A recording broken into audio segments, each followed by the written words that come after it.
Pernah nggak kalian bertanya, kenapa ada toko yang di bulan pertama ramai sekali, tapi baru 1 atau 2 tahun sudah tutup?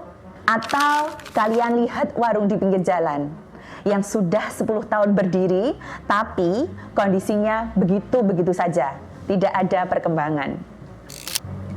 Banyak orang mengira bisnis itu soal untung-untungan atau nasib. Padahal sebenarnya bisnis itu soal perencanaan. Jualan memang relatif mudah, tapi membuat usaha bertahan dan berkembang itu butuh ilmu. Kalian sebagai siswa bisnis digital juga disiapkan untuk jadi perancang bisnis. Kalau arsitek merancang bangunan supaya kuat dan tahan lama, maka perancang bisnis itu tugasnya membuat sistem usaha supaya bisnis bisa terus jalan, berkembang, dan menghasilkan. Pada video ini, kita akan membahas strategi pengembangan usaha.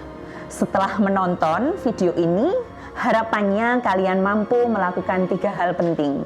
Yang pertama, kalian mampu mengidentifikasi kondisi dan masalah nyata yang ada di sebuah usaha.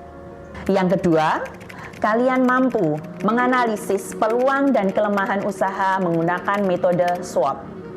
Dan yang ketiga, kalian mampu menyusun strategi pengembangan usaha yang sesuai dengan kebutuhan pasar dan kondisi bisnis saat ini. Nah, untuk menjadi arsitek bisnis, kita tidak bisa asal menebak. Sama seperti membangun rumah.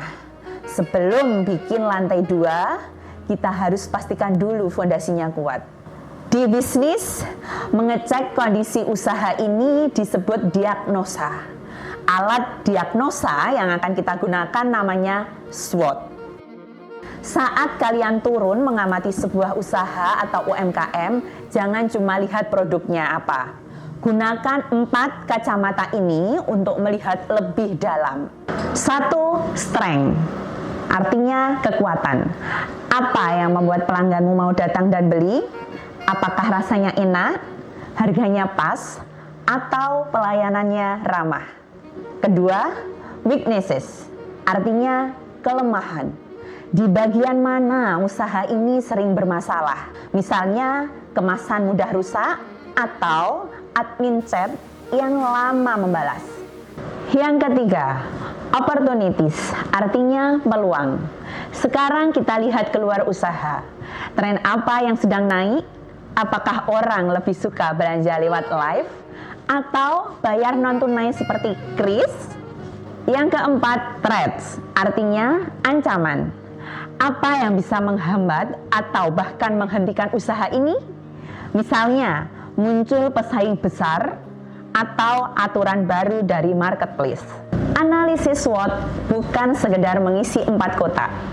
Tugas utama kalian adalah menemukan yang disebut peluang emas.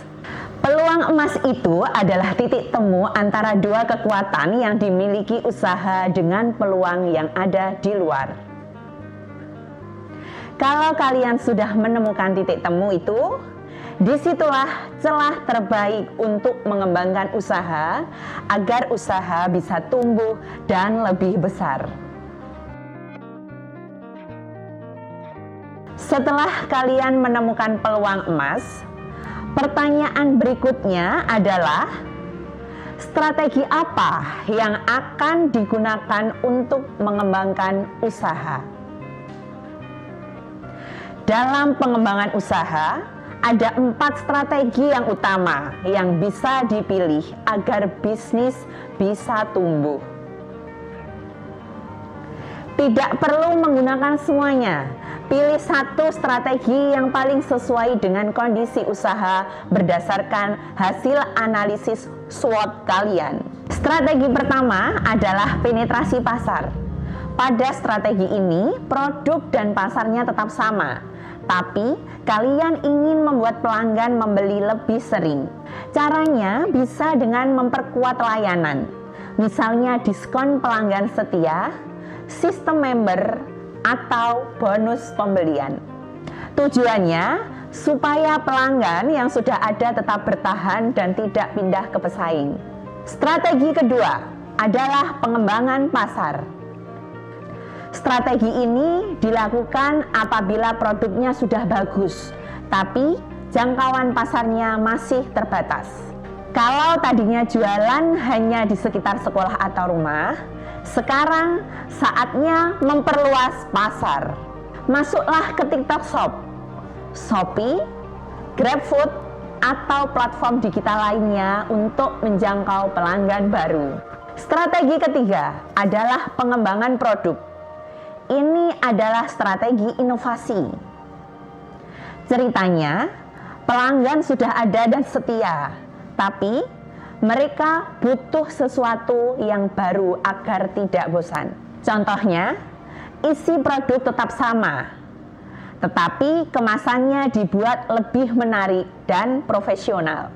Nilai produk akan naik, tampilannya lebih meyakinkan, dan harga jualnya bisa ikut meningkat. Strategi terakhir adalah diversifikasi. Ini strategi yang paling berani. Kalian menawarkan produk baru ke pasar yang baru. Misalnya, toko sembako tidak hanya menjual kebutuhan sehari-hari, tetapi juga menyediakan jasa pengisian pulsa, pembayaran PDAM dan listrik. Di tahap ini, usaha tidak hanya menjual produk utama, tapi mulai menjual pelayanan jasa. Anak-anak, perhatikan baik-baik. Strategi yang bagus di atas kertas, tapi tidak dijalankan itu tidak akan menghasilkan apa-apa. Banyak orang bisa membuat rencana yang terlihat hebat, tapi tidak semua orang mau mencoba langsung dan membuktikannya di lapangan. Di era digital seperti sekarang, eksekusi itu sangat dekat dengan inovasi. Gunakan teknologi untuk menyelesaikan masalah pelanggan. Coba tanyakan ke diri kalian, apakah strategi pengembangan usaha kalian sudah memudahkan pelanggan? Apakah pembayarannya sudah praktis, misalnya pakai kris? Apakah kemasannya sudah aman kalau harus dikirim jauh, bahkan ke luar pulau? Ingat, implementasi itu seringkali dimulai dari hal-hal kecil. Bisnis besar tidak dibangun dalam satu malam. Bisnis besar dibangun dari langkah-langkah kecil yang dilakukan secara konsisten. Jadi, jangan menunggu semuanya sempurna. Mulailah dari detail paling sederhana yang bisa kalian lakukan hari ini. Anak-anakku, pada akhirnya strategi pengembangan usaha itu bukan soal menghafal atau teori atau rumus yang kaku. Yang paling penting adalah keberanian untuk beradaptasi, mencoba, dan berani berubah sesuai kondisi pasar.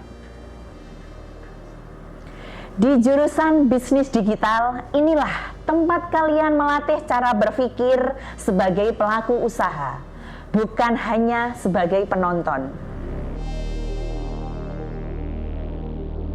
Nah, sebelum kita sampai di akhir perjalanan video kali ini, saya ingin menguji insting kalian sebagai arsitek bisnis.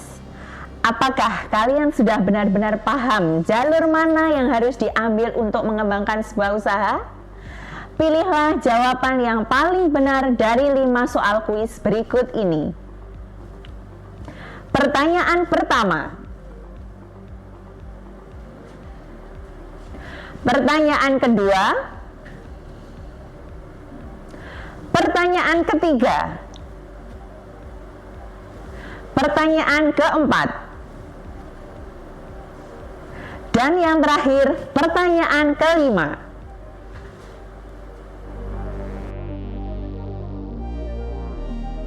Sekarang, giliran kalian untuk beraksi. Tugas kalian sederhana, pilih salah satu usaha atau UMKM di sekitar kalian. Lakukan analisis SWOT dengan teliti, lalu tentukan strategi pengembangan usaha yang paling tepat untuk membuat usaha tersebut tumbuh. Jangan hanya bermimpi punya bisnis besar. Mulailah merancang dan memikirkannya dari sekarang. Saya, Ria Mafilindasari, mari kita buat bisnis kecil di sekitar kita menjadi legenda. Sampai jumpa di pembelajaran berikutnya. Tetap kreatif, tetap inovatif.